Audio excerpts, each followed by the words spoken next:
We're going to be discussing the sugar content of red and white wine, and I thought we'll chuck in sparkling wine and also sweet wines. In statistics, white wines normally have a higher sugar and red wines are normally dry, but of late there's been a trend to sort of move to sweeter red wines in America and in Africa, but at Alvi's Drift the wines sugar are more or less the same. We work with a grape which contains sugar, and when that yeast that goes in there that we use for the fermentation converts the sugar into alcohol, it normally stops once it's consumed most of the sugar, or it stops once the yeast gets to an alcohol of around about 13.5 to 15. No yeast can tolerate an alcohol of higher than 15 because then the alcohol becomes a preservative on its own. Most wines, if they're naturally made, should be dry unless the grape is very, very ripe and the sugars are extremely high, then you might have a little bit of residual sugar.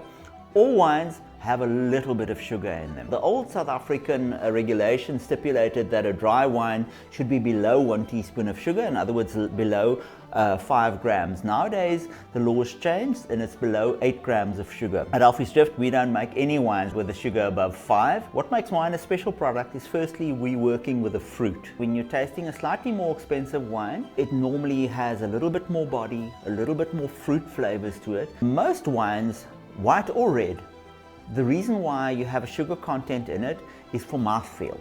So if your sugar content is say 3, sometimes you add a little bit more of grape concentrate to just up it to like 3.5, 4 sometimes even, just to get that roundness on your palate. But it's seldomly done with dry wines. So dry wines, again, are normally a sugar below 8 grams. In cheap wines, normally they sweeten white wines to have people perceive that it's nice and sweet, or it's got a lot of fruit in it.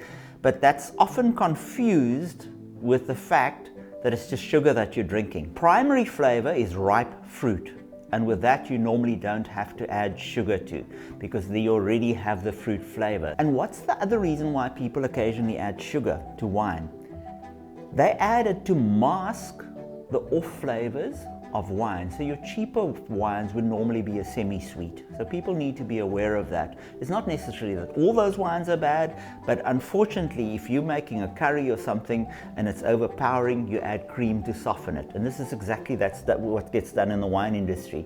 You need to augment the flavors by adding sugar. And when I say sugar, always please remember it's grape sugar. Sparkling wines are classified, as we all know, as brut, demi-sec and sec. Brut, what is brut? So 1 teaspoon of sugar is 5 grams, as we said.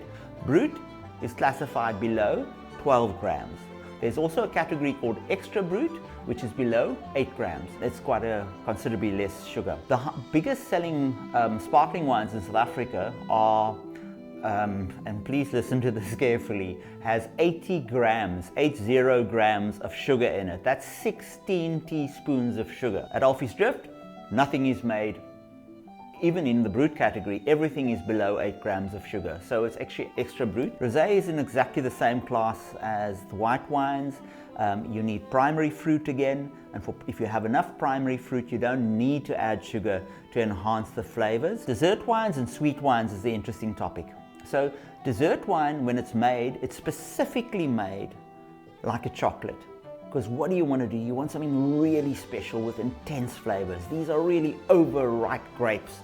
And when we put that in a bottle, then that needs to sort of give you these amazing flavors. We specifically have one with 84 teaspoons, so it's not something you're going to be using for a diet, but it's also, you're not going to have a glass of it. You're going to have a small sip of it, or you're going to have half a small glass of it.